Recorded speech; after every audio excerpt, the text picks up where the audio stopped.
O Roel, bakit gising ka pa? Ay, hindi kasi ako makatulog, tay. Sobrang kati ng likod ko. Nahigad yata ako kanina. Ano?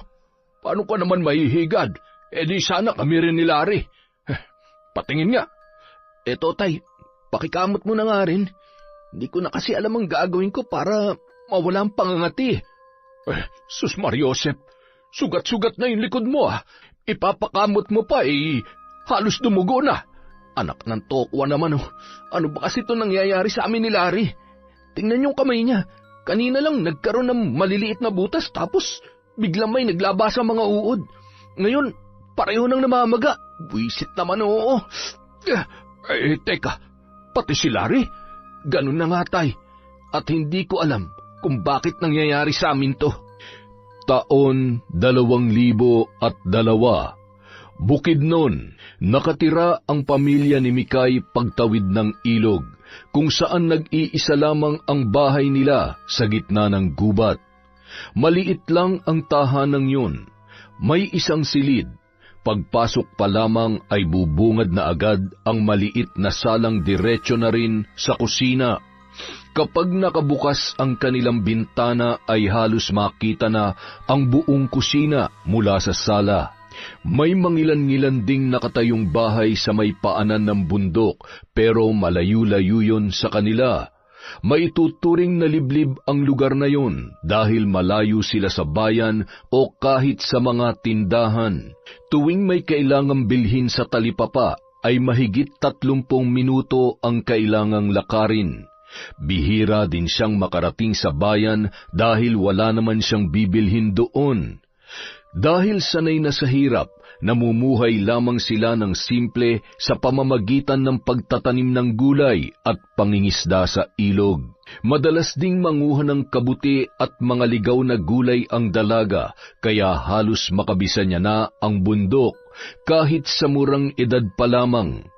Gayunpaman, sa kabila ng pagiging kontento niya sa ganoong kasimpleng buhay, ay may isang malalim na sugat naman sa kanyang pagkatao na dinala niya na hanggang sa paglaki. Pagkapanganak pa lamang sa kanya ay iniwan na siya ng kanyang ina. Marami na siyang narinig na hindi maganda tungkol sa nanay niya, ngunit hindi niya yon pinapansin noon, sa pag-aakalang iniimbento lamang yon ng kanyang mga nakatatandang kapatid. Parehong lalaki ang anak ng tatay niya sa unang asawa. Kung meron man silang pagkakapareho ng mga kuya niya, yon ay ang pagiging ulila sa ina. Bagamat pare-pareho na silang walang nanay, ay may naiwan pa rin namang magulang sa kanila. Yon ay walang iba kundi ang kanilang ama na si Tiago. Sa kabila ng pagkakaroon ng ama, bata pa lamang ay hindi na nakaranas ng pagmamahal ng isang magulang si Mikay. Bukod kasi sa iniwan ng kanyang nanay ang kanyang tatay, ay ayaw rin noon ng anak na babae. Para matanggap ng kanyang ama, ginagawa niya rin ang mabibigat na gawain na dapat ay sa mga kapatid niya lamang na lalaki na katoka. Pero sa kabila ng lahat, hindi pa rin nagbago ang pagtrato sa kanya ni Tiago.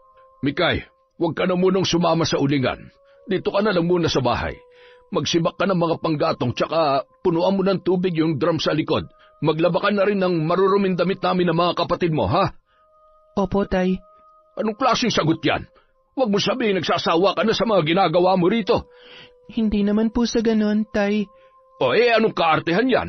Hindi naman po ako nag-iinarte, tay.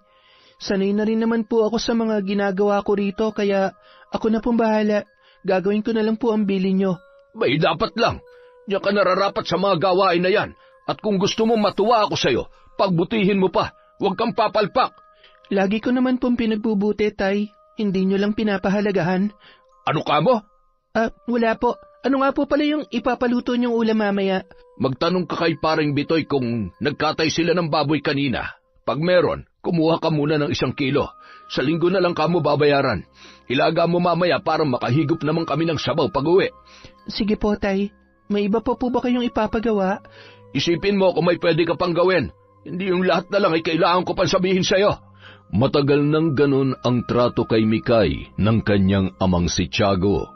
Hindi niya maunawaan kung bakit ibang-iba ang pagtrato ng tatay nila sa kanya at sa dalawa niyang kapatid na lalaki. Siya ang madalas na napagbubuntunan ng galit kapag nagkakaproblema sa ulingan, kahit na hindi naman siya ang may kasalanan. Buong buhay niya ay hindi niya naranasang itrato bilang isang babae. Pinagbubuhat siya ng malalaking kahoy na kanilang inuuling. Pinagsasabay niya rin ang 2 sako ng uling na itinatali niya sa pahabang kawayan na ginagamit niya tuwing nag-iigib ng tubig. Sa loob ng maraming taon, hindi man lamang niya naranasang magkaroon ng bagong damit. Kung hindi pa siya makakatanggap ng pinaglumaan mula sa mga nakakakilala sa kanya, ay hindi pa madadagdagan ang kanyang pamalit. Kaya naman, para magkaroon siya ng panggastos para sa sarili, ay naglalako na lamang siya ng mga gulay tuwing hindi siya isinasama sa ulingan. Palihim niya lamang na ginagawa yon dahil oras na malaman ng kanyang tatay na kumikita siya ng sariling pera, siguradong kukunin yon sa kanya. Ni isang beses ay hindi pa siya naabutan ni Tiago ng pera kahit pare-pareho lamang silang naghihirap sa ulingan. Katwiran ng kanyang ama, ilalaan niya na lamang yon na pambili ng bigas kesa sa ibang bagay. Matapos gawin ang lahat ng inutos ng kanyang ama, ay tumulak na siya papunta sa bahay ng kanyang ninong Bitoy. Ngunit dahil wala roon ang matanda, ay ang asawa nitong si Criselda ang humarap sa kanya. Kilala yung tsismosa at mapanlait na babae, kaya maraming kagalit sa kanilang lugar. Kahit si Mikay ay hindi yun kasundo, ngunit dahil magkaibigan ang ninong at tatay niya, ay sinusubukan niya na lamang makisama. Oh, anong ginagawa mo rito? Nandyan po ba si Ninong Bitoy?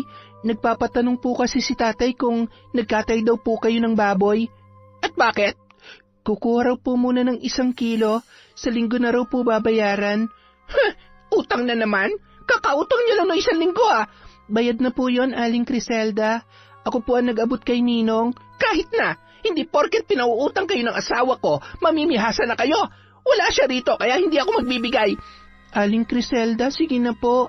Kahit 1 kilo lang, ang layo pa po kasi ng nilakad ko papunta rito. Sigurado naman pong magbabayad si tatay sa linggo. Pakisabi na lang po kay Ninong Bitoy. Wala nga ako may bibigay sa'yo. Hindi ka ba nakakaintindi ng Tagalog, ha? Englishin ko pa para sa yung leche ka? Aling Criselda, magbabayad naman po kami Kung hindi po pwede ang 1 kilo, kahit kalahating kilo na lang. Bakit pa ang hina mo umintindi? Sa bagay, hindi ka nga pala nakapag-aral kaya ganyan kakabobo. Hay nako, umalis ka na nga. Wala ka mapapala rito. Wala nang nagawa si Mikay kundi ang umalis na lamang. Kahit kasi ilang beses pa siyang magmakaawa, ay malabo siyang pagbigyan ni Criselda na masyadong mainit ang dugo sa kanilang pamilya. Lalong-lalo na sa kanya. Hindi na niya mabilang ang pagkakataong nilait siya ng ginang tuwing pumupunta siya roon para mangutang o mag-alok ng uling.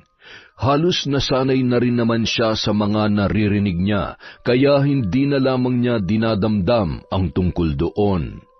Ngunit dahil wala siyang nautang na karne, ay wala siyang mailulutong ulam. Laman yun ng isip niya habang naglalakad sa daan. Ilang sandali pa, naagaw ng atensyon niya ang bahay na madalas niyang tinatanaw tuwing napapadaan sa may papuntang ilog. Hindi niya kilala ang may-ari noon, pero nagagandahan siya sa estilo at kulay ng bahay. Unang tingin pa lamang ay alam niya na may kaya ang nakatira doon. Magpapatuloy na sana siya sa paglalakad nang mahagip ng tingin niya ang isang inahing manok na ilang hakbang lamang ang layo sa kanya. Napangisi siya ng may maisip. Nagpalinga-linga siya sa paligid. Mukhang wala namang makakakita sa akin. Akin na tumanok na to. Tinulak ka sa akin mamaya. Iniuwi yun ni Mikay sa pag-aakalang walang nagmamay-ari noon. Ngunit lingid sa kanyang kaalaman, Nakatayo noon sa di kalayuan ang isang lalaki at kitang-kita ang ginawa niyang pagkuha sa inahing manok. Pag-uwi sa bahay, mabilis na nag-asikaso ng pagluluto ng pagkain ang dalaga. Sigurado siyang masarap ang pagkakatimpla niya sa sabaw dahil paborito yon ng kanyang ama tuwing umuwi galing sa ulingan. Ilang sandali pa, nakarinig na siya ng mga paparating na yabag at mga tawanan. Napangiti siya nang marinig ang mga pamilyar na boses. Mikay, Tay, bakit po? linisan mo nga tong botang ginamit ko. Idamay mo na tong damit ko. Laban mo na agad para hindi magmantsa. Idamay mo na rin tong sa akin. Yung sa akin din para malinis na pag gagamitin ko bukas. Teka, si tatay lang yung nag-utos Kayo na maglinis lang sa inyo. Huwag ka na nga umangal dyan. Hindi naman mabigat na gawain yung inuutos namin sa iyo. Swerte mo nga, hindi ka kasama sa ulingan eh. Kami nga pagod na pagod tapos ikaw pa magre-reklamo dyan. Kuya, mukha lang magaan ang mga pinapagawa niyo sa akin. Pero sa dami ng inuutos sa akin ni tatay maghapon, para na rin akong tumulong sa ulingan.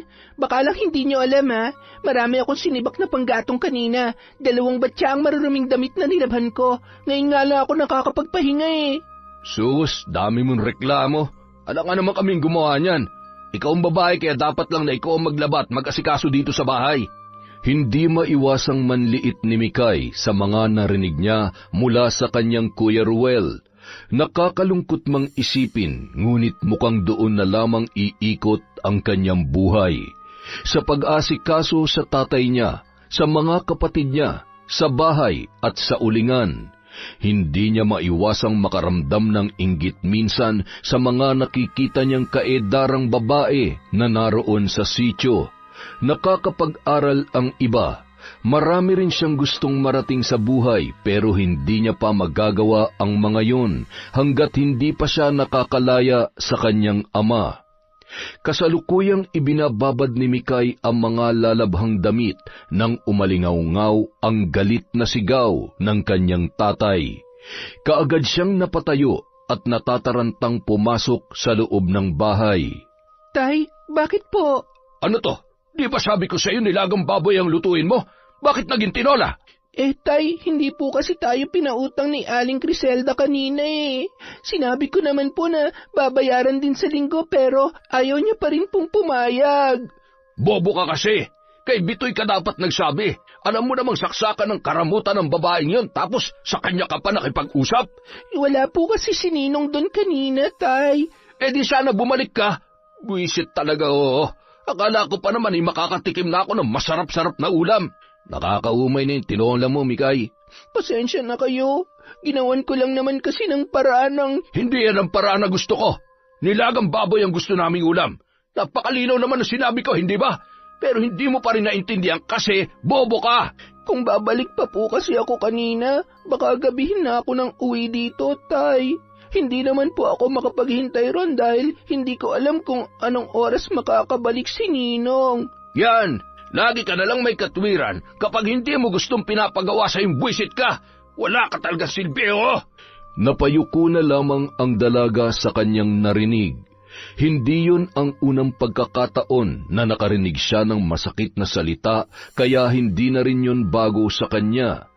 Habang kumakain ang ama at ang kanyang mga kapatid, abala naman si Mikay sa labas ng bahay habang nilalabhan ang maruruming damit na hinubad ng mga yon. Mapait siyang napangiti. Mabuti na rin yun kesa mapagbuhatan siya ni Tiago ng kamay.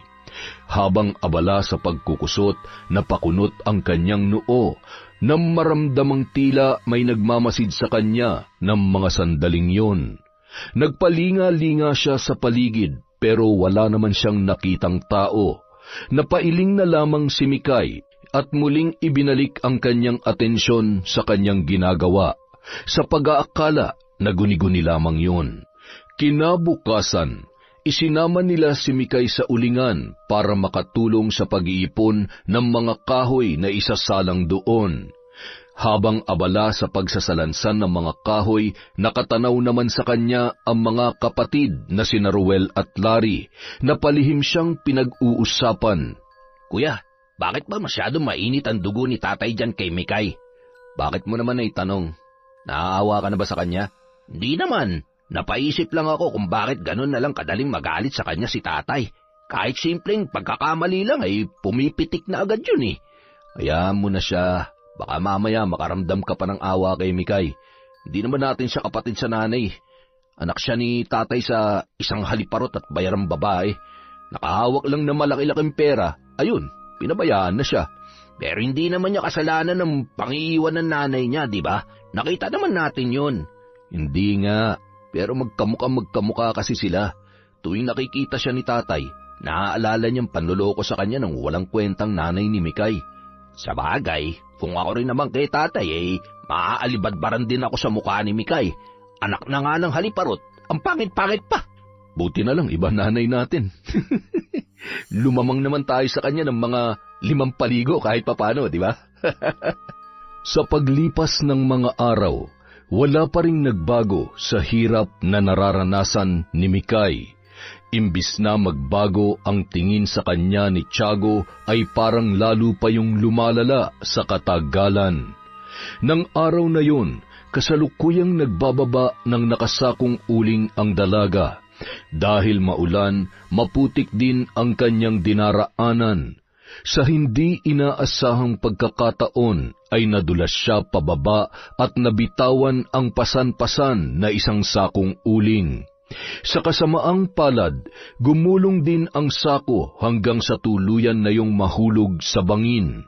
Batid ng dalaga kung gaano kahirap pumutol ng mga kahoy na isasalang sa ulingan hanggang sa pagsasako ng mga yon.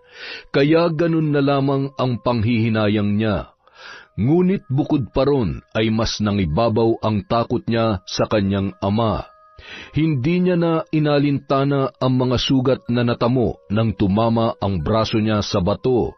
Mas inisip niya pa ang magiging kalagayan kapag nakauwi na siya sa kanilang bahay. Napakahina talaga ng utak mong babae ka, oo. Isang sako na nga lang ang dala mo, nahulog pa sa bangin. Hindi ko naman po sinasadya, tay. Pasensya na po. Wala nang magagawa yung pasensya mo. Buisit. Simpleng trabaho na nga lang, hindi mo pa magawa na maayos. Sa tinagal-tagal na nating namumundok para mag-uling, ngayon ka pa naging ganyan kahina ang utak. Pasensya na po talaga, tay. Hindi na sapat ang pasensya lang.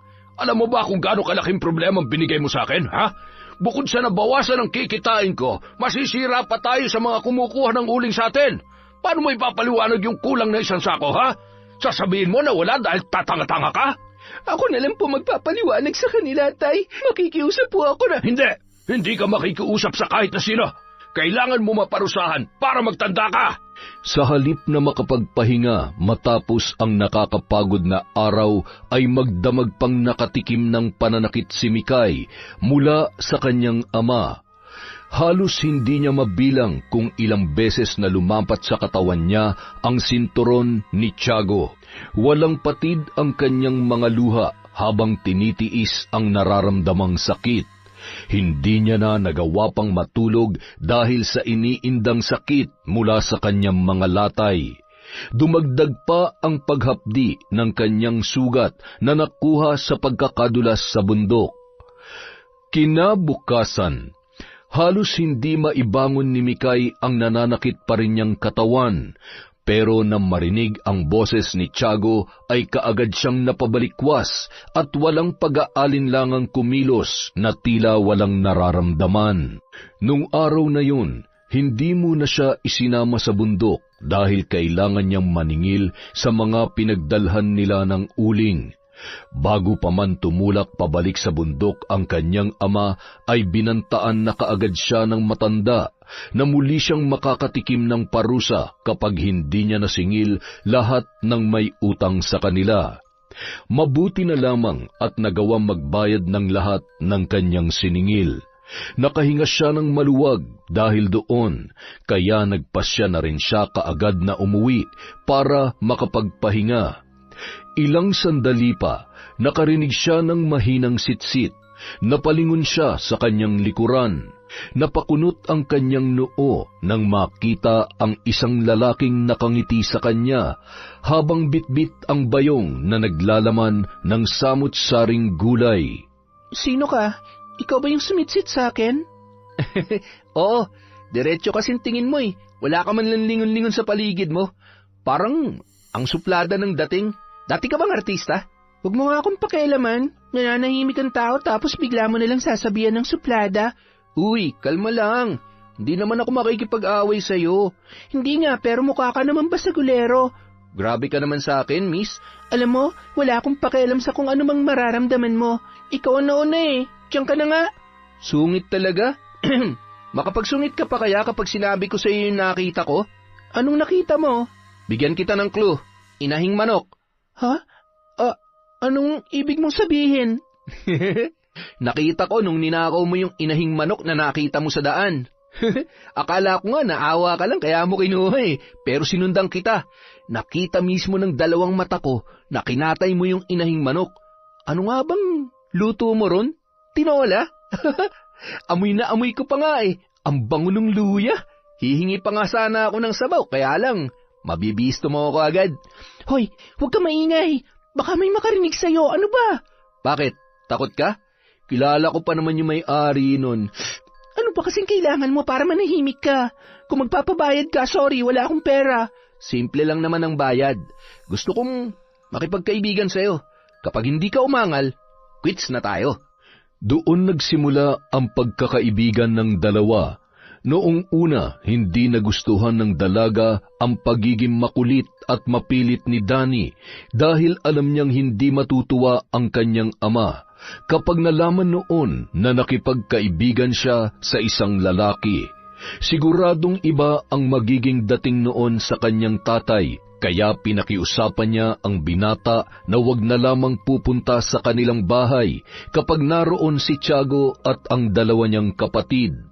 Halos araw pumupunta roon ang kanyang kaibigan para humanap ng tiyempo na sila ay makapagkwentuhan. Sa kabilang banda, masaya naman si Danny na sa wakas ay pinansin din siya ng babae na ilang beses na niyang sinusubukang lapitan para kaibiganin. Halos kilalang-kilala niya na ang babae sa dami ng kanyang nalalaman. Nagtanong-tanong kasi siya sa mga madalas na nakakausap at pinupuntahan ng dalaga. Nang makakwentuhan niya ang kapatid na si Criselda ay mas marami pa siyang nalaman tungkol kay Mikay.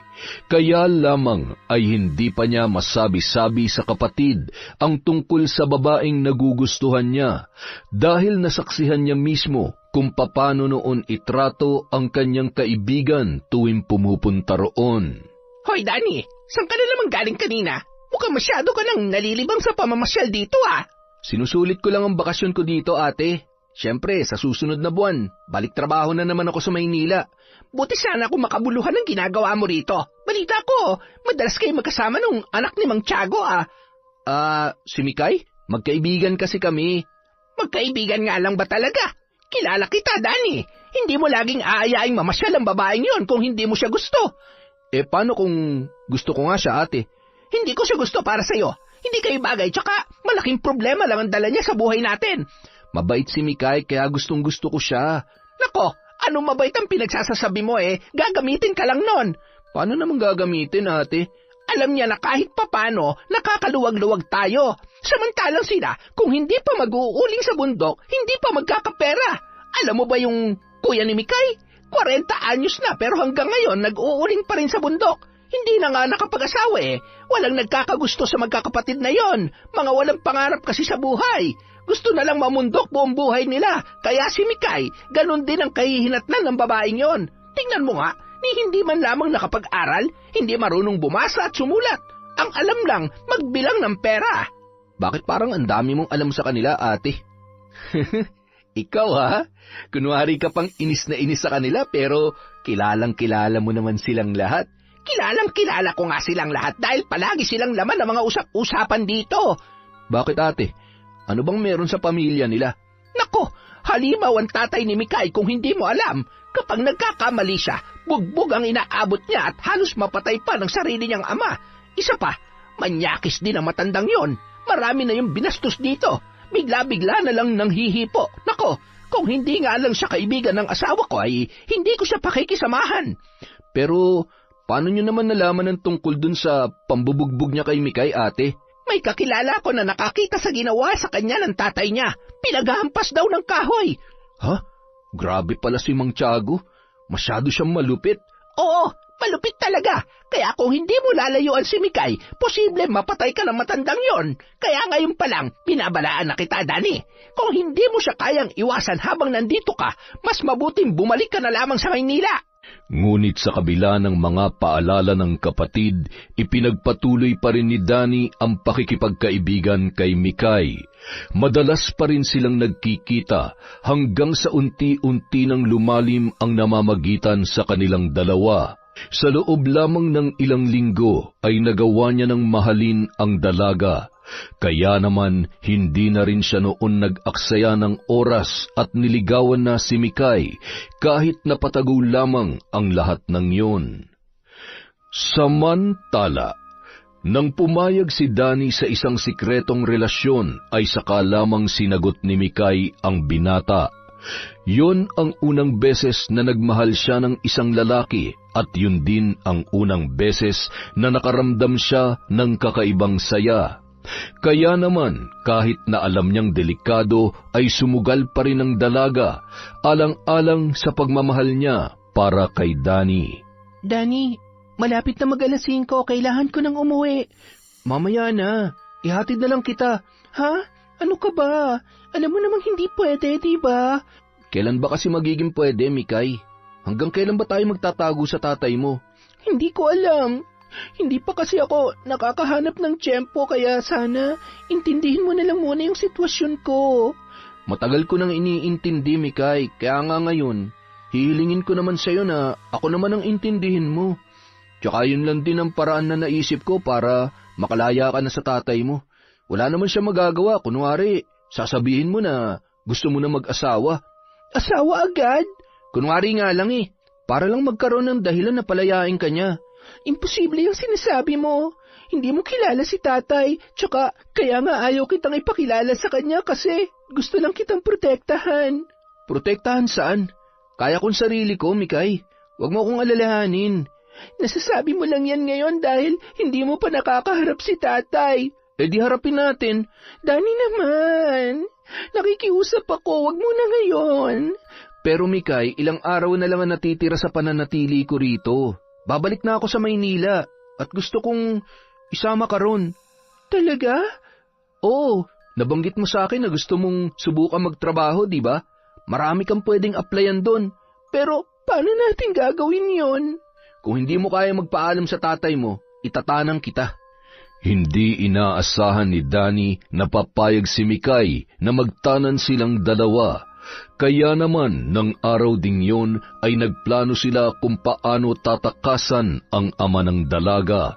Kailangan nilang maisagawa ang kanilang binabalak pagsapit ng gabi dahil kinaumagahan ay muling isasama sa bundok si Mikay para tumulong sa pag-uuling. Mamayang gabi, kapag tulog na ang tatay at mga kapatid mo, umalis ka na sa inyo. Kinakabahan ako, Dani. Mababaw lang kasi ang tulog ni tatay kaya medyo nag-aalangan ako eh. Hindi yan. Basta magdahan-dahan ka lang. Tsaka bago ka matulog, huwag mo nang ikandado ang pinto para madali kang makalabas. Sige, basta hihintayin mo ako ha. Oo naman, maghihintay ako sa labas ng bahay nyo. Nga pala, para hindi ka mahirapan, konti lang ang gamit na dalhin mo. Makakabili ka rin naman ng ibang gamit kapag nagkaroon ka na ng trabaho sa Maynila. Kaunti lang naman talaga ang mga damit na meron ako eh. Tsaka yung mga maayos lang ang plano kong dalhin. Ikaw ang bahala. Basta mag-iingat ka ha. Isipin mo na ito na lang ang pagkakataong meron ka para matakasan ng tatay mo. Nang gabing yun, hindi maipaliwanag ni Mikay ang nararamdamang kaba habang kasamang naghahapunan ang amang si Tiago at ang kanyang mga kapatid.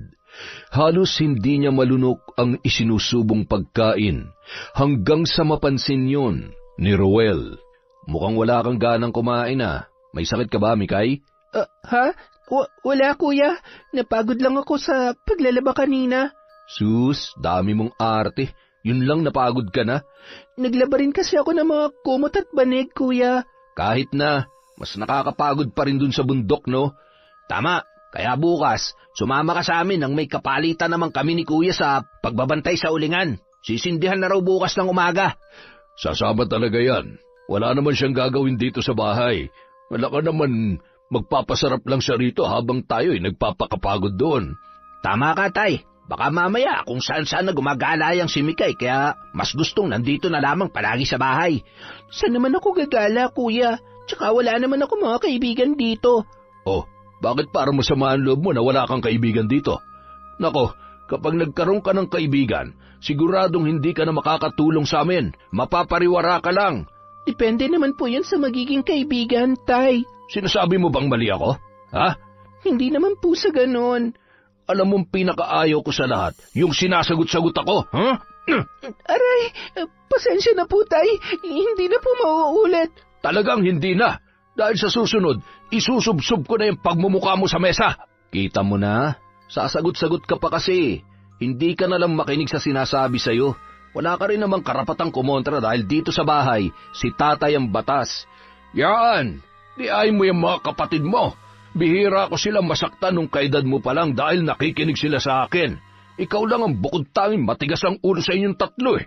Palibhasa, pokpok ang nanay mo.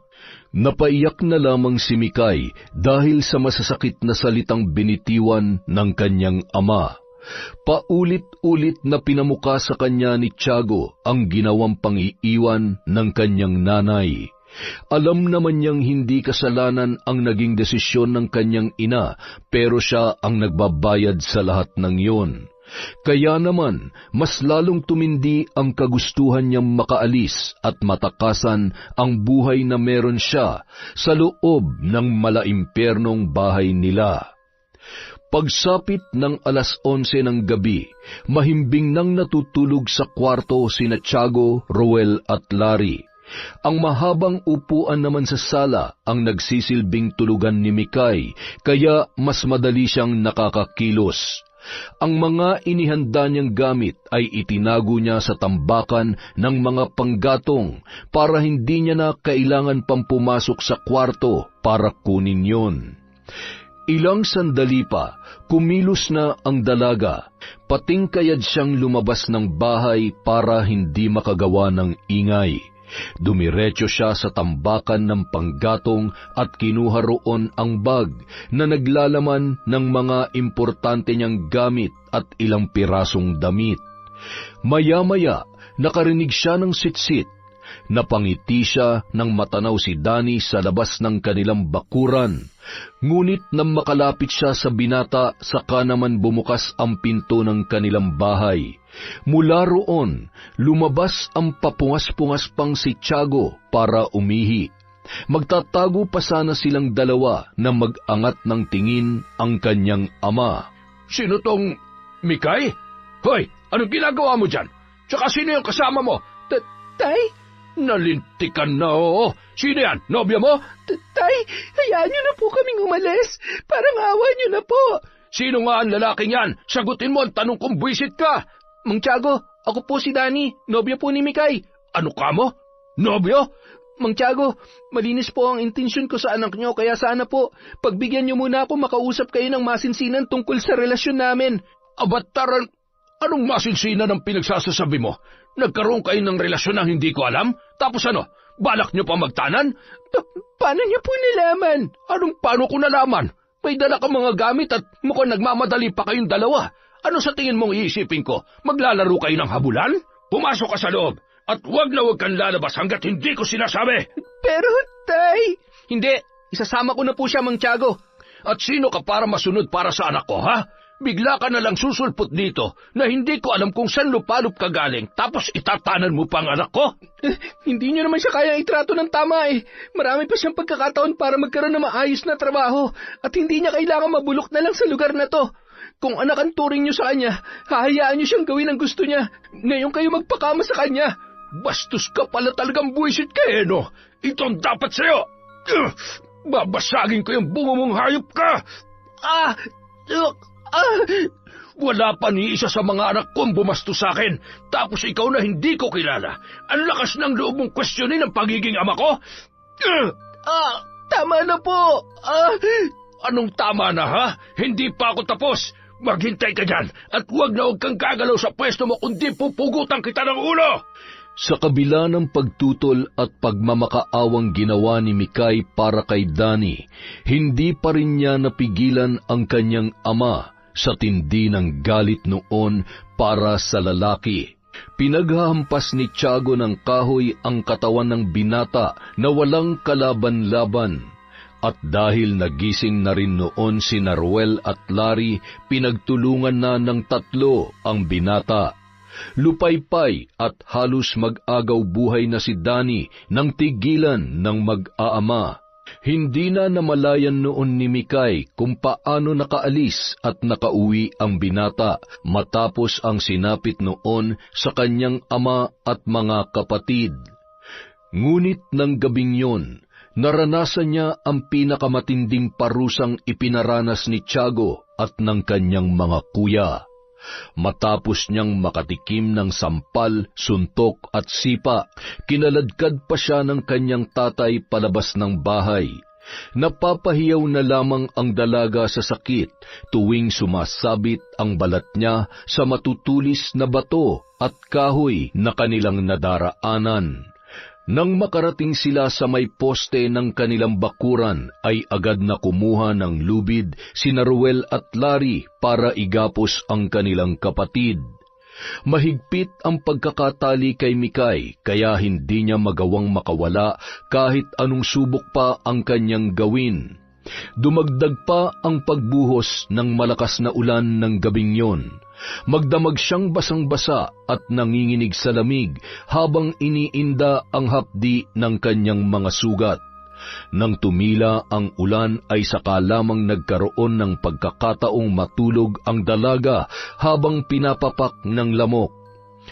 Kinabukasan, nagising na lamang si Mikay sa tindi ng init na tumatama sa kanyang balat. Nang imulat niya ang mga mata, sandali siyang nakiramdam sa paligid. Sa tansya niya, tanghaling tapat na, at nang mga sandaling yun ay nakaalis na ang kanyang ama at mga kapatid. Sinulyapan niya ang mga sugat na pinamumugaran na ng langaw. Sinubukan niyang igalaw ang mga binti para itaboy ang mga yon.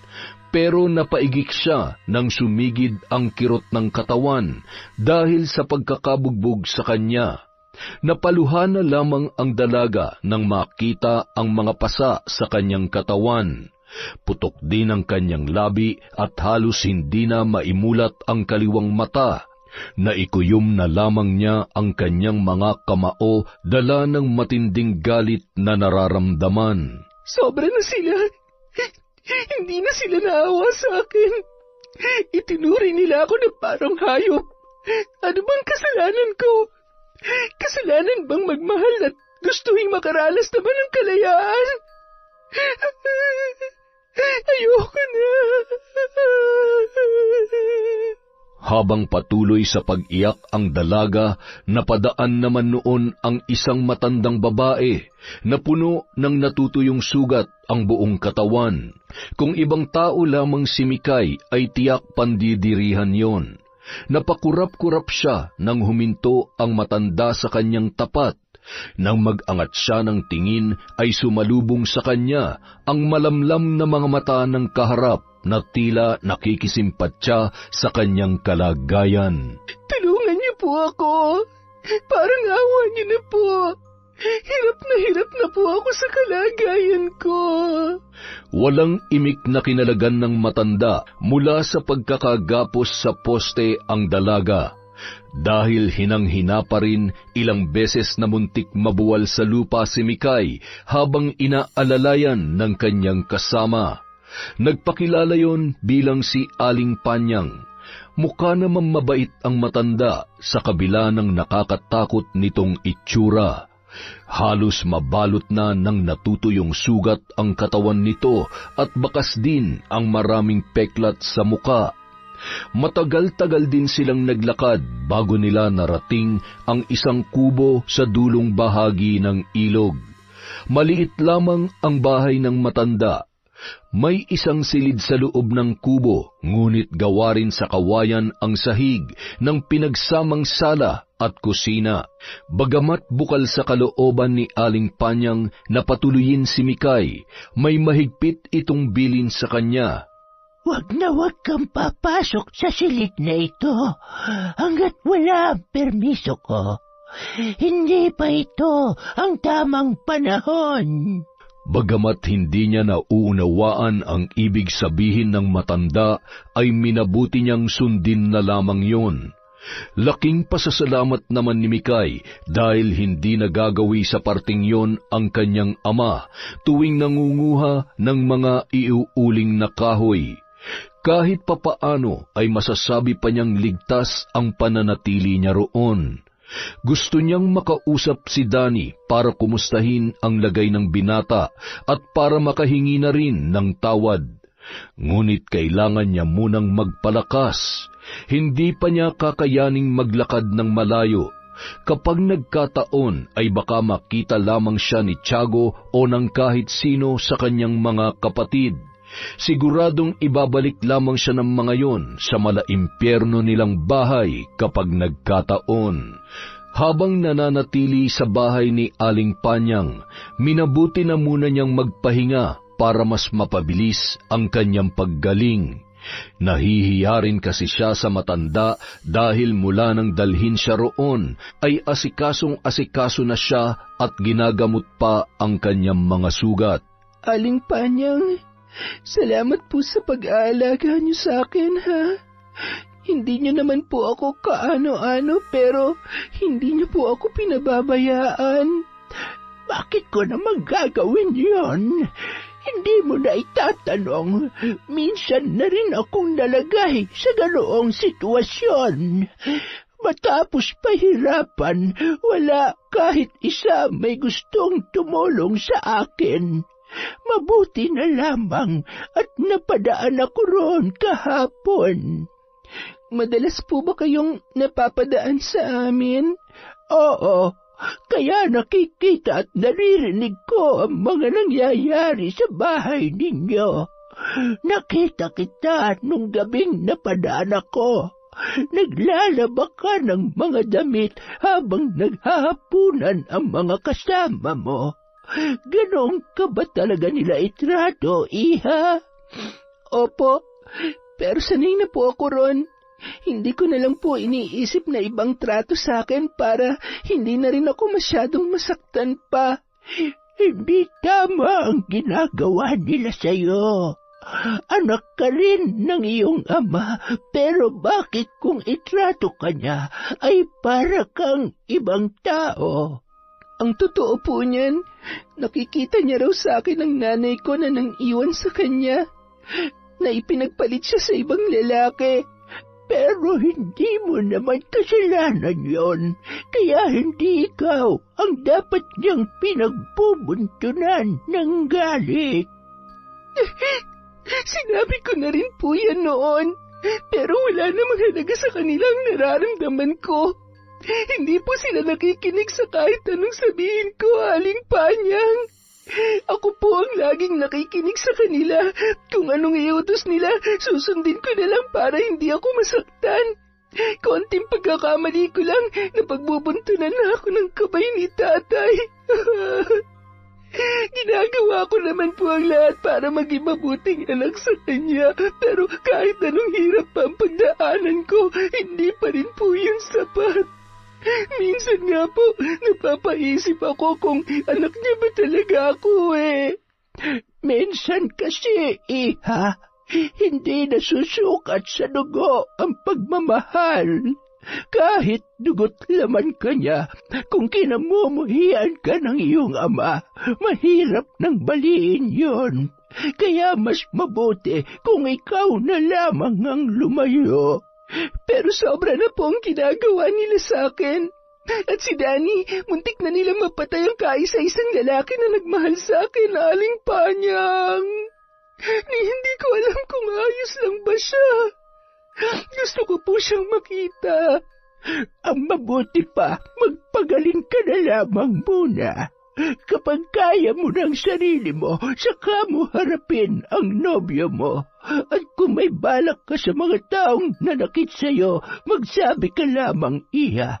Matutulungan kita.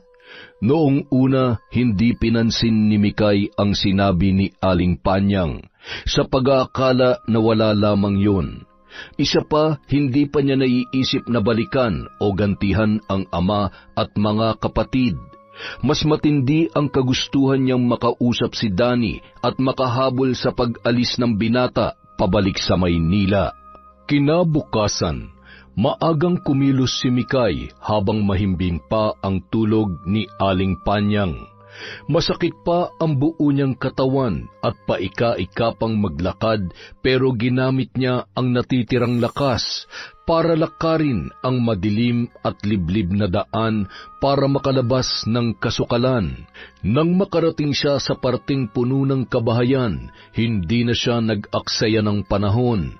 Pinuntahan niya kaagad ang bahay ni na Criselda para makausap si Danny.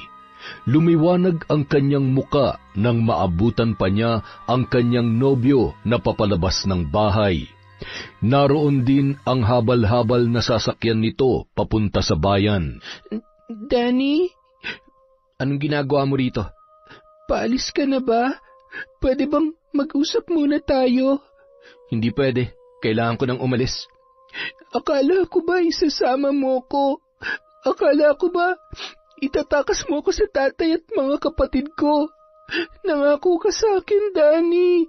Nakita mo naman ang nangyari sa akin, di ba? Muntik na akong mapatay ng tatay mo at mga kapatid mong demonyo. Pasensya ka na. Hindi ko naman akalain na mahuhuli tayo ni tatay. Mikay, ayoko na. Ayoko madamay ang pamilya ko sa gulong meron ng pamilya mo. Baka dahil sa akin, masaktan pa sina Ate Criselda, kaya mas makakabuti sa atin kung tatapusin na natin to. Danny, wag! Makinig ka muna sa akin, nakikiusap ako. Gusto kong sumama sa'yo. Huwag mo naman akong iwan.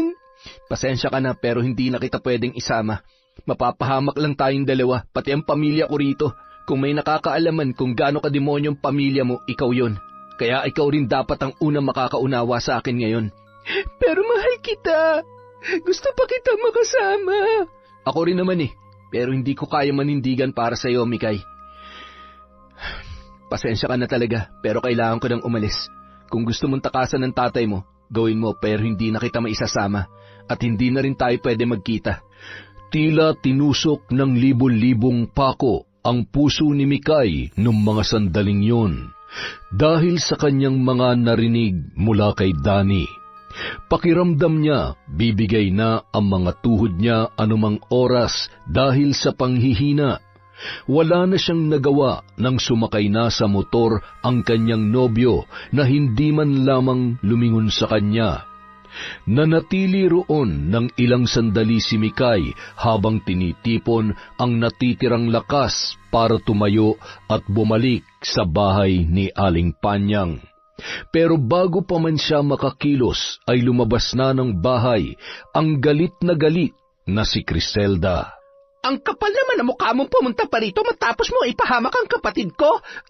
Aling Criselda, kung pinipigilan mo lang sana yung kalandian mo, hindi sana mabubugbog si Danny. Muntik na siya mapatay ng hayop mong ama. Alam mo naman kung anong kaya niyang gawin, pero wala. Naging makasarili ka. Inisip mo lang ang sarili mong kaligayahan. Hindi mo na naisip ang magiging kapakanan ng kapatid ko kapag nalaman ni Tiago na may relasyon kayo. Aling Criselda, pareho po kami nasaktan.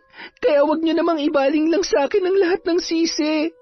Si Danny mismo nagsabi sa akin na haharapin niya si tatay. Siya rin po ang nakaisip na magtanan kami. At pumayag ka naman. Sira ulo ka. Hindi mo man lang naisip na makakarating pa rin sa tatay mo ang pagtatanan niyo kahit magtagumpay kayo. Maraming mata rito. At ano mangyayari kapag nakalis na kayo? Di ba kami naman ang pag-iinitan ni Tiago? Pero dahil tanga ka, hindi mo yun naisip. Sinaktan din po ako ni tatay. Matagal ko nang gusto makalaya sa kanila at nagkaroon lang ako ng konting pag-asa dahil kay Danny. Kaya kahit alam kong delikado, pinanindigan ko ang relasyon namin. Mahal na mahal ko siya, Aling Criselda. Siya lang ang tanging lalaki na nagparamdam sa akin na espesyal ako, kaya hindi ko masisi ang sarili ko kung bakit hindi ko siya kayang bitawan ng ganun-ganun na lang. Ganon! Ang tingin mo pa pala sa kapatid ko ay tagapagligtas mo? Ibang klase ka rin talaga no? Ang kapal ng mukha mo, Mikay. Kahit ano pang sabihin niyo sa akin, wala naman sasakit pa sa pag-iwan sa akin ni Danny. Kaya sige, kung may gusto pa kayong sabihin, lahatin niyo na. Natahimik na lamang si Criselda sa sinabing yon ni Mikay.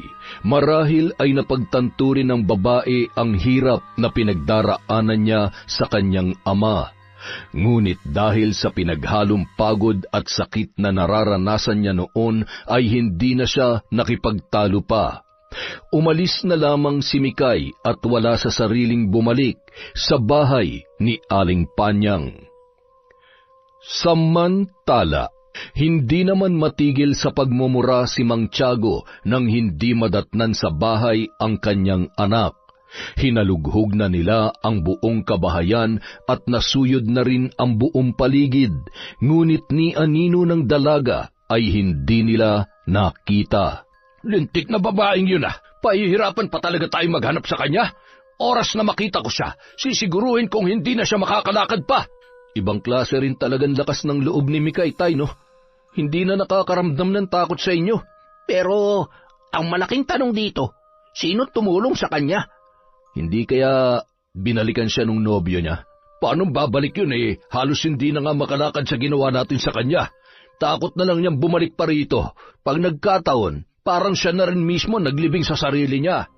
Ang problema na lang natin ngayon, kung saan natin hahanapin si Mikay. Baka magsumbong sa mga pulis yung buwisit na yon. Kilala kong lintik na yon. Hindi niya kaya magsumbong sa mga pulis. Saan naman kaya siya nagpunta? Wala naman siyang malilipatan dito. May naiisip ako na posibleng tumulong sa kanya. Sino, Tay? Imbis na sagutin ang tanong ng anak, ay kaagad na kumilos si Tiago para puntahan ang kumparing si Bitoy. Nang mga sandaling yun ay wala na siyang naiisip pang ibang tutulong sa anak kundi ang ninong nito.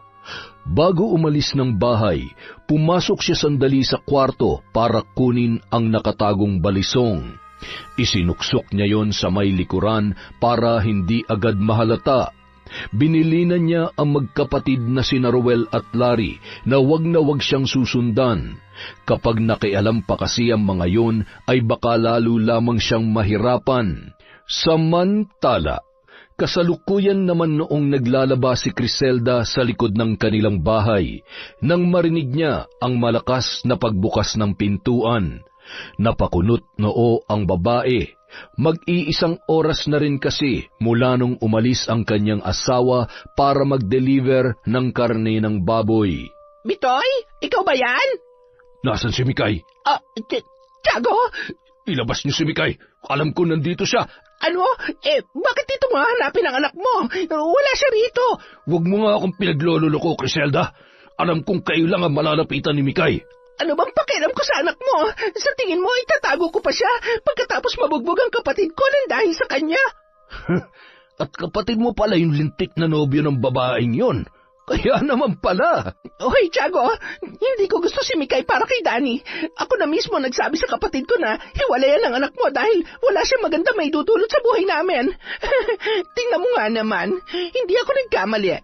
Kanina lang galing dito ang anak mo at nagmamakaawang isama ng kapatid ko. Malas niya lang dahil natauhan na si Danny. Saan siya pumunta? Malay ko. Basta umalis siya rito kanina matapos makipagsagutan sa akin. Wala na akong pakialam kung saan man siya pumunta. Magsabi ka ng totoo kung ayaw mong dumami ang butas sa katawan mo. Ay, talagang nagdala ka pa ng balisong dito, ha? Ang kapal na mukha mo, Tiago. Unang-una, wala kang karapatang basta nalang pumasok sa bahay namin. Pangalawa, hindi ko alam kung nasan ang anak mo. Pangatlo, wala akong pakialam sa pamilya nyo. Kaya huwag nyo kaming idadami sa mga problema nyo, mga buwisit.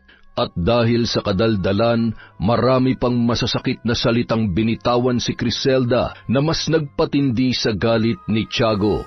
Napasigaw na lamang siya nang hablutin ng matanda ang buhok niya at walang kahirap-hirap na ipinasok sa kwarto nilang mag-asawa. Susubukan pa sana niyang sumigaw nang mabilis na binusalan ni Tiago ang kanyang bibig gamit ang nakuhang damit mula sa ibabaw ng kama. Nanlaki ang mga mata ni Criselda at nabalot ng matinding takot ang buong pagkatao niya nang makita kung gaano kahalimaw si Tiago noong mga sandaling yon. Ilang beses niyang sinubukang sumigaw, magpumiglas at makawala mula sa mahigpit na pagkakahawak ng matanda, ngunit tila nakagapos na siya sa mga kamay nito. Matapos ang isang malakas na suntok sa sikmura ay tuluyan na siyang nanghina. Nawalan na siya ng lakas na lumaban dahil sa iniindang sakit, hanggang sa namalayan na lamang niya na pinagsasamantalahan na siya ng kumpare ng kanyang asawa. Ngiting tagumpay ang lalaki nang lisanin ang bahay ng kaibigan niyang si Bitoy. Iniwan niyang hinang-hina at hindi makapagsalita ang kumare niyang si Criselda na noon pa niya pinagpapantasyahan. Sa edad na 40 ay makinis at maganda pa rin ang katawan ng babae. Kahit mayroon na itong 3 anak, mabuti na lamang at nasa biyanan niya ang mga bata, kaya malayang nagawa ni Tiago ang kahayupan sa babae. Binalak niya ng ligawan noon si Criselda, ngunit dahil sa kasal na yon sa kaibigan, natuto na lamang siyang magparaya. Hindi naman niya lubos akalain na si Mikay pa pala ang magiging dahilan para magawa niya ang matagal niya nang gustong gawin. Hindi na mahalaga sa kanya kung hindi man niya makita roon ang kanyang suwail na anak. Oh, Tay, nakita niyo ba si Mikay? Ay nako, hayaan mo na yung kapatid mong yon. Buhay pa naman siguro siya. Teka, bakit ngiting-ngiti kayo? Ano na naman ang ginawa niyo, Tay? Basta, magpapahinga na muna ako. Bahala na kayo magkapatid kung anong gusto niyong gawin ngayong araw. Napagod ako kanina kaya kailangan ko munang mag-relax ng konti. Nagtataka man, tila nagkaroon na rin ng ideya si Roel sa ginawa ng kanyang ama. Nang huling beses na nakita niyang ganun yon kasaya ay nung may binastos na dalagita sa may talipapa. Doon nagsimula ang usap-usapan na manyak ang kanyang tatay at ganoon din silang magkapatid. Napailing na lamang siya ng mga sandaling yon. Samantala, sa kabila ng naranasang pananamantala mula kay Tiago, ay mas pinili na lamang ni Criselda na ilihim yon kay Bitoy. Bukod sa takot siyang mapahamak ang asawa, natatakot din siyang pandirihan ng lalaki. Ngunit hindi dahil inilihim niya ang tungkol doon, ay wala na siyang gagawin para mabigyang hustisya ang nangyari sa kanya. Kinabukasan, natagpuan na lamang ni Criselda ang sariling naglalakad sa kakahuyan. Hindi niya inalintana ang mga kwentong katatakutan tungkol doon. Ang mahalaga sa kanya ay matunton ang bahay ng kaisa-isang mambabarang na nakilala niya sa lugar na yon. Tao po! Tao po! Ano pong, Aling Criselda? Mikay? Anong ginagawa mo dito? Hindi po ba kayo dapat ang tinatanong ko niyan? Ano pong ginagawa niyo rito? Masyado na tong malayo sa inyo Si Aling Panyang ang sadya ko rito. Nandyan ba siya? Nasa loob po siya. Teka, bakit ka nga ba nandito? Huwag mo sabihin na may sadya ka kay Aling Panyang. Wala po akong sadya sa kanya. Dito ako nakatira pansamantala. Ano? Teka, hindi kita maintindihan. Pagkatapos ng ginawa sa akin ni tatay, sa tingin niyo ho ba, uuwi pa ako ron? Hindi na ako babalik sa impyernong bahay na yon. Kung kinakailangang lumayo ako, gagawin ko para lang hindi ko na sila makasama. Hindi kita gusto dahil anak ka ng tatay mo, pero mabuti na lang at hindi ka nagmana sa kanya o sa mga kapatid mo. May ginawa po ba sa inyo si tatay? Aling Criselda, ayos lang po ba kayo? Hindi ko sinabi sa asawa kong tungkol dito dahil alam kong mapapahamak lang siya kapag sinugod niya ang demonyo mong ama. Ano pong ginawa ni tatay sa inyo? Ginahasa ako ni Tiago. Pinagbintangan niya kami na itinatago ka namin kahit na sinabi ko na sa kanyang totoo. Sinabi ko naman sa iyo, hindi ba? Problema lang ang magiging dala mo sa pamilya namin pero hindi ka nakinig. Patawarin niyo po ako, Aling Criselda. Hindi ko naman po akalain na hahantong sa ganitong lahat. Wala na rin namang saysay kung sisisiin pa kita. Dahil kahit galit ako sa pakikipagrelasyon mo kay Danny, hindi mo naman hawak ang pag-iisip ng tatay mo. Pero bakit po kayo pumunta kay Aling Panyang? Hindi mo pa rin ba alam? Mambabarang si Aling Panyang at nandito ako para bigyan ng leksyon si Tiago.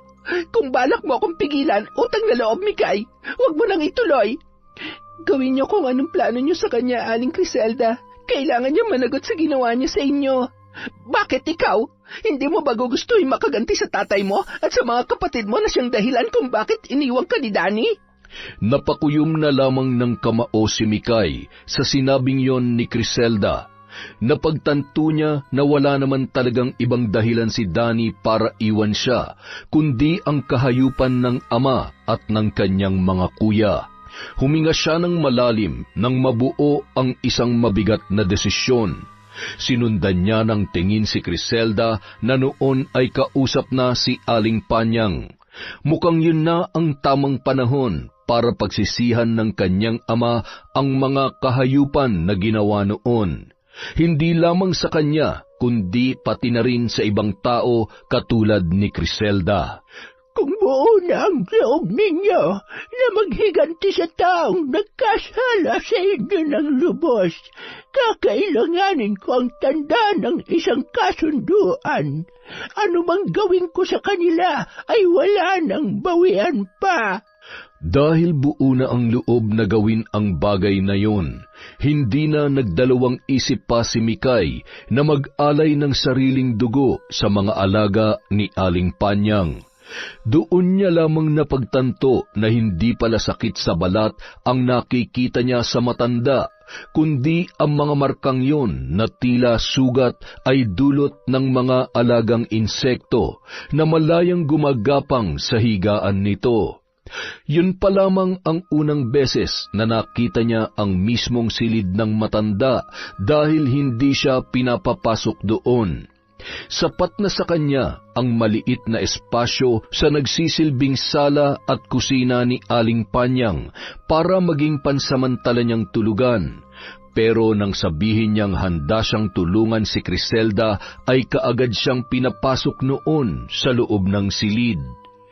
Tumambad kay Mikay ang mga babasaging garapon na naglalaman ng iba't ibang klase ng halamang gamot.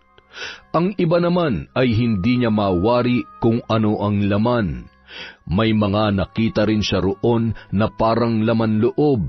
Marahil ay galing yon sa mga hayop sa gubat na balak ring gawing gamot ng matanda. Ilang sandali pa, nagsimula na ang pagsasagawa ni Aling Panyang ng ritual. Sa gitna ng isang simbolo ay nakabukas ang pahina ng isang itim na libro. Sa paligid naman noon ay ang 3 kandila na sumisimbolo naman sa 3 taong ipapabarang nila. Ang pinagtataka niya lamang, hindi naman binubuklat ng matanda ang librong yun, ngunit kusang lumilipat ang mga pahina. Nagpatuloy sa pagsambit ng mga salitang banyaga ang matanda habang nakapikit ang mga mata at nakatapat ang mga kamay sa itim na libro. Ilang sandali pa, bigla na lamang namatay ang sindi ng 3 kandila.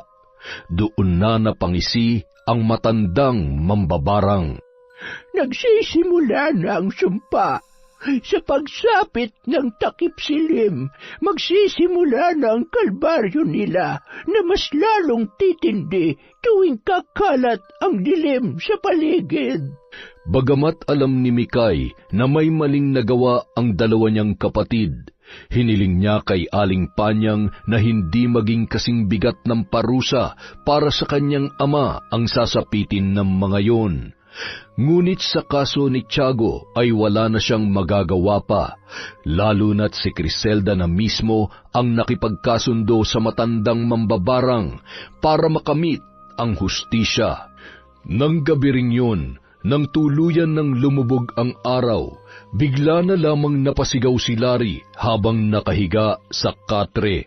Si Ruel naman ay panay ang kamot sa bandang likuran na hindi maabot-abot ng sariling mga kamay. Iritadong nagpabalik-balik sa kusina ang lalaki hanggang sa maisipan ng magpatulong sa kapatid. Larry, kamuti mo nga itong likod ko. Kanina pa kasi nangangati. Hindi ko naman abot. Sa akin ka pa talaga nagpapakamot, kuya. Hindi mo ba nakikita tong mga kamay ko?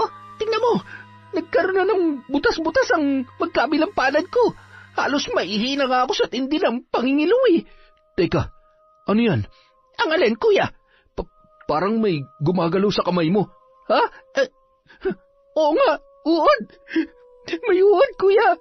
Halos pumanaw ang ulirat ni Larry dahil sa nararamdamang takot ng isa-isang naglabasan ang maliliit na uod sa mga butas ng magkabila niyang palad. Ngunit ang ipinagtataka noon ng binata, naging mas mabilis pa ang pamamaga ng kamay niya kesa sa kanyang inaasahan. Lumaki ang kanyang kamay hanggang sa halos hindi niya na yon maiangat dahil sa sobrang sakit. Samantala, patuloy naman sa pagsasagawa ng ritual si Aling Panyang sa loob ng kanyang silid. Nasa labas naman si Mikay na tahimik lamang na nakikinig at naghihintay ng ipapagawa sa kanya ng matandang mambabarang. Ang mga kamay na mapanakit, bigyan ng matinding pasakit. Ang mga kamay na mapanakit, bigyan ng matinding pasakit. Paulit-ulit na naririnig ng dalaga ang mga salitang yun. Wala siyang kaalam-alam sa pinagdaraanan ng kanyang mga kapatid, ngunit isa lamang ang kanyang natitiyak ng mga sandaling yun. Lahat ng taong nanakit sa kanya ay isa-isa nang pinagdudusahan ang kanilang mga kasalanan. Pagsapit ng hating gabi, mas lalong tumindi ang pangangati ni Ruel. Hindi siya pinatulog ng nararamdaman, kaya imbis na humiga, ay naghanap siya ng kahit anong maaaring gamiting pangkamot sa kanyang likod. Ilang sandali pa, napangisi siya nang makita ang haligi nilang may kagaspangan. Mabilis niyang hinubad ang pang-itaas at saka ikiniskis ang likod sa haligi ng kanilang bahay. Ngunit sa halip na maibsan ang pangangati, ay mas lalo pa yung lumala. Maya-maya pa, nakita niyang lumabas si Tiago mula sa tinutulugan nito. Napakunot ang noo ng kanyang ama nang makita ang kanyang itsura. O Ruel, bakit gising ka pa?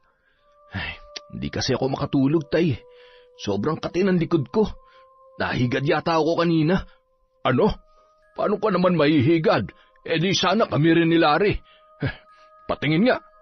Eto, tay, pakikamot mo na nga rin. Hindi ko na kasi alam ang gagawin ko para mawala ang pangangati. Sus Mariosep, sugat-sugat na yung likod mo ah. Ipapakamot mo pa halos dumugo na. Anak ng tokwa naman oh. Ano ba kasi ito nangyayari sa amin ni Larry? Tingnan yung kamay niya. Kanina lang nagkaroon ng maliliit na butas tapos biglang may naglabasa mga uod. Ngayon, pareho nang namamaga. Buisit naman oo. Teka, pati si Larry?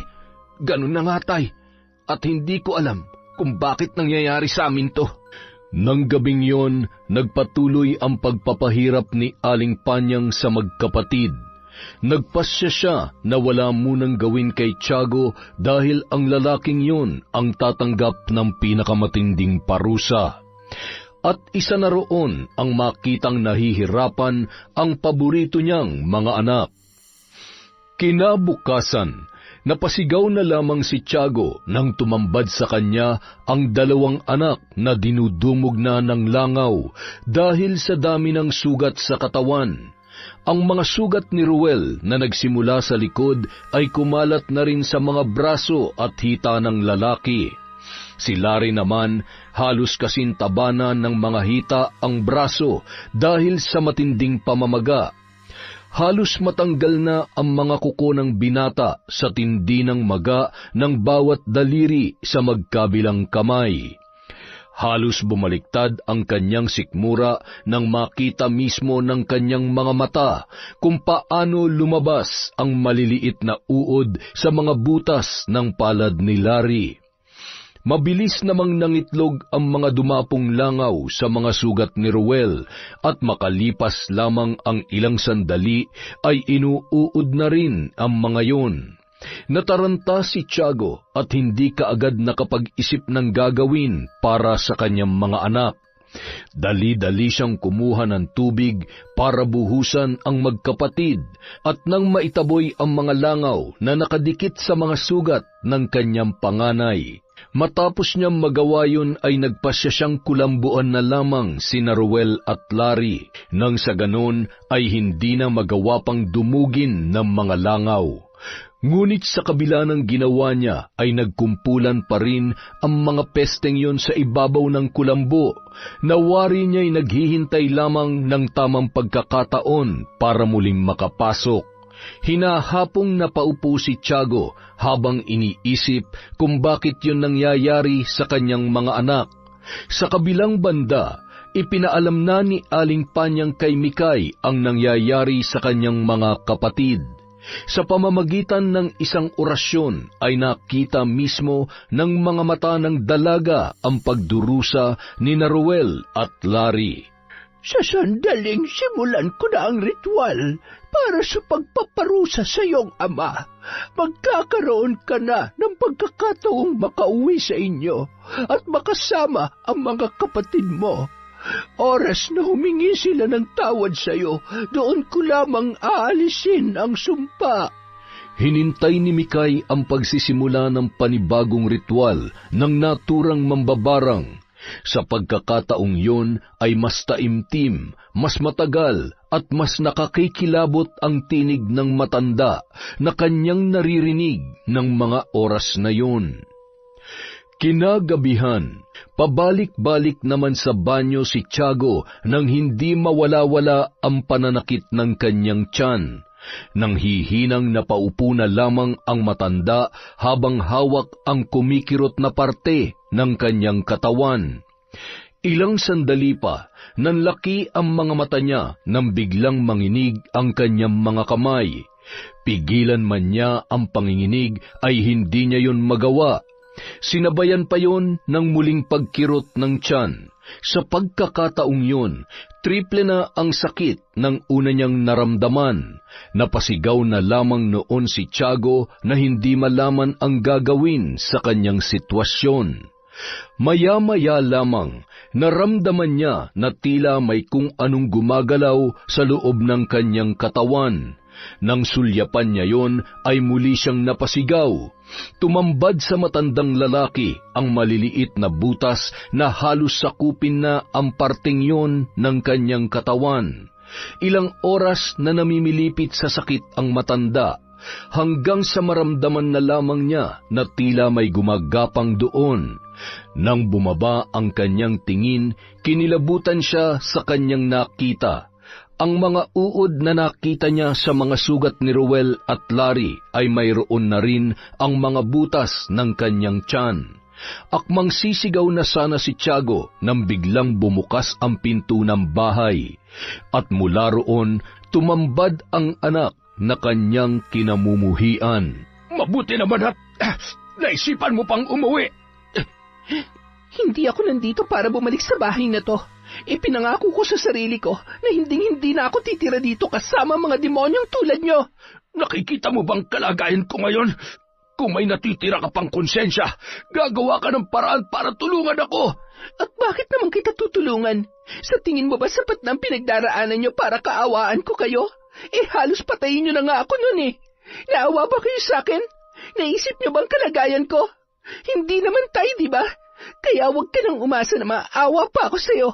Kahit gumapang ka pa sa hirap, sumuka ng dugo, at kahit mamatay pa kayo sa harapan ko, wala pa rin akong mararamdaman kundi galit. Isa kang demonyo na nagkukubli sa katawang yan, kaya nararapat lang yan sa'yo. Ano bang pinagsasasabi mong lintik ka? Gusto mo bang ipaalala ko pa sa'yo ang lahat ng pagpapahirap mo sa akin? Ni minsan hindi ko naramdaman na meron pa akong ama. Ang tanging alam ko lang, may isang tao na palaging nagdidikta kung anong dapat kong gawin at nagpaparamdam sa akin na wala akong karapatang mabuhay ng normal. Ikinulong niyo ako sa bahay na to na hindi ko naman ginusto. At yung kaisa-isang lalaking nagparamdam ng pagmamahal sa akin, kayo pa mismo nagtulak sa kanya papalayo sa akin. Wala kayong awa. Ipinagmamalaki mo ang lalaking yon. Sa tingin mo ba, kaya kang panindigan ng siraulong yon? Isa lang ang alam ko ngayon, Tay. Masaya na sana ako kung hindi kayo nakialam. Matapos makipagsagutan sa kanyang ama, ay dumiretso na yun sa kwarto, kung saan parehong nakaratay ang kanyang mga kuya. Napalunok siya at hindi napigilang makaramdam ng awa nang makita ang kalunos-lunos na kalagayan ni Ruel at Larry. Ngunit dahil kinailangan niya magpanggap na matatag ng mga sandaling yun, sinubukan niyang hindi ipakita ang awang nararamdaman para sa kanyang dalawang kuya. Mikay, ikaw ba yan? Mikay, tulungan mo kami. Anong pakiramdam na kayo naman na nangangailangan ng tulong ngayon? Hindi niyo yan naisip nung iginapos niyo ako sa labas, hindi ba? Hinayaan niyo akong manginig sa lamig. Matuyo na lang ng kusa habang iniinda ang pagkirot ng mga sugat kung kayo rin mismo ang nagbigay sa akin. Nararamdaman niyo na ba ang sakit? At kung gaano kahirap? Patawarin mo kami, bunso. Kami ang nakatatanda sa iyo at kami dapat ang pumuprotekta sa iyo, pero hindi namin nagawa dahil sa pagiging bulag at sunod-sunuran namin kay tatay. Siguro nga, iniisip mo na wala kaming konsensya at gustong-gusto rin namin lahat ng ginagawa namin pagpapahirap sa iyo. Pero, Mikay, maniwala ka man o hindi, ginawa lang namin yon dahil ayaw naming matulad kami sa iyo. Tama si Kuya Ruel, Mikay. Naging duwag kami sa mga panahon na dapat ay naging matapang kami. Hindi lang para sa mga sarili namin, kundi para sa iyo dahil ikaw ang bunso namin. Kaya sana, bago man lamang kami mawala ni Kuya, magawa mo sana kaming patawarin. Sunod-sunod ang pagpatak ng mga luha ni Mikay matapos marinig ang sinabi ni Ruel at Larry. Hindi niya akalaing hihingi ng tawad sa kanya ang kanyang mga kuya sa kabila ng pagkakakilala niya sa mga yun. Kaya bago siya umalis doon ay buo na ang kanyang desisyon na wakasan na ang paghihirap ng dalawa niyang kapatid. Gusto niyang iparanas sa dalawang yon ang isa pang pagkakataon para makabawi sa kanya. Ngunit taliwas naman yon sa kanyang ama na wala man lamang ni katiting na pagsisisi sa kanyang mga ginawa. Nang bumalik si Mikay kay Aling Panyang, kaagad niyang sinabi ang nangyari sa pag-uwi. Napangiti ang matanda sa kanyang natuklasan. Masaya akong tulungan ka, iha. Kaya sana, kung saan ka man dalhin ng tadhana, ay manatiling mabuti ang iyong kalooban. Mahigpit na niyakap ni Mikay ang matandang mambabarang. Yun na ang kanyang pagkakataon para makalaya sa kanyang ama. Magagawa niya ng lumayo at takasan ang dati niyang buhay para makapagsimulang muli. Binawi ni Aling Panyang ang sumpa sa kanyang mga kapatid. Matapos ang isinagawang ritual ay tuluyan ng gumaling sina Ruel at Larry. Samantalang ang kanilang ama naman ay lubos na pinagdusahan ang mga kasalanang kanyang nagawa. Wala pang isang linggo, tuluyan ng binawian ng buhay si Tiago. Ngunit hindi inaasahan ni Mikay na sa mismong araw ding yon, papanaw si Aling Panyang. Doon niya lamang napagtanto na ang sumpang pinadapo ng matanda ay hindi na maaaring bawiin pa dahil oras na subukan itong pawalang bisa, siya na mismo ang magdurusa. Nabalot ng matinding kalungkutan si Mikay dahil sa nangyari. Sa pagkawala ni Aling Panyang ay nagpasya muna siyang puntahan si Criselda para ipaalam ang tungkol doon. Habang naglalakad ang dalaga sa gitna ng kasukalan, maya-maya lamang ay nakarinig siya ng sigaw ng isang lalaki. Dali-dali siyang tumakbo para hanapin kung saan yon nagmula.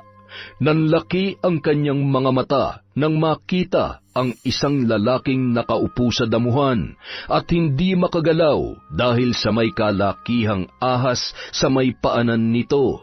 Nagpalinga-linga siya sa paligid at naghanap ng may kahabaang sanga ng puno sa kayon ginamit para itaboy ang ahas.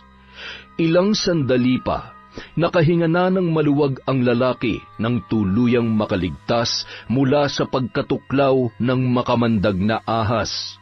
Nagpakilala yon bilang si Eric, na pagkamalan niya pang turista ang binata noong una, ngunit nang sandaling sila ay makapag-usap, doon niya lamang nalaman na si Eric pala ang may-ari ng magandang bahay na palagi niyang nadaraanan sa papalabas ng kakahuyan. Ngunit ang mas hindi niya inaasahan ay nang mapagtanto niya na ang lalaking yun din pala ang may-ari ng manok na ninakaw niya sa daan para gawing tinola. Magaan ang loob niya kay Eric. Bilang pasasalamat, inimbitahan siya ng binata sa bahay nito at kaagad niya naman yung pinaunlakan. Dahil sa sayang nararamdaman, dala ng gaan ng presensya ng lalaki, ay muntik niya nang makalimutan ang sadya kung bakit siya napadaan doon. Natawa na lamang ang binata nang sabihin niya yon, hanggang sa inalok siya ni Eric na samahan na lamang sa kanyang pupuntahan. Matapos ilibing ang bangkay ni Aling Panyang, ay nilisan na rin ni Mikay ang lugar na yon. Inalok siya ni Eric na magtrabaho sa bigasang pagmamay-ari ng lalaki sa bayan. Hindi niya naman yon tinanggihan dahil matagal niya nang gustong magkaroon ng maayos na trabaho. Sa pagiging malapit ng dalawa, hindi nagtagal, tuluyan nang nahulog ang loob nila sa isa't isa.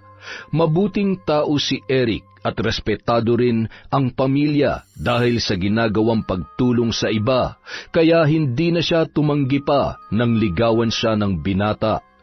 Doon nagsimulang umayon ang tadhana sa buhay ng dalaga. Sa tulong ng kanyang nobyo ay nagawa pa rin niyang makapag-aral dahil isa yon sa matagal niya ng pinapangarap. Sinuportahan naman siya ng lalaki at sinigurong maibibigay ang lahat ng tulong na kanyang kakailanganin. Sa kabilang banda, matapos patawarin ng kapatid na si Mikay, ay nilisan na rin ng magkapatid na si Ruel at Larry ang pag-uuling sa bundok. Naghanap na rin ng ibang trabaho ang mga yun, gaya ng ipinayo ng bunso nilang kapatid. Hindi nagtagal, natanggap naman sila sa inaplayang trabaho. Tinupad nila ang pangako sa kanilang bunso na magbabagong buhay na at pinatunayang hindi sayang ang pagkakataon na ibinigay sa kanila ni Mikay. Yon! Isa na namang napakagandang kwento, oo. Sana po dumami pa ang viewers natin. Anyway, dahil dyan, meron na naman tayong shout out. Simulan po natin kay Diaries Yuki. Hi po kay Yumol Hilda, kay Chris Alcantara, kay Rizen Ryle. Hi po kay Stephanie Deep. And kay Renante Alejo, kay Jaren Beter, kay Jessel Flores. Hello po kay Alfreda Alano, kay Victor Alviar, kay Raquel Shibata, kay Cliven Dubalan. Hi kay Angie Berlon, kay Elizabeth Espiritu. Hello din po kay Mir Angeline Maulion. Hi kay Leia Tan, kay Elizabeth Maramot, kay Andres Emma. Hi din po kay Susan Benosa, kay Elzel. Shout out din po kay Ami Viray at syempre kay Bernadette de Ocampo. Maraming salamat po mula sa Kwentong Enteng!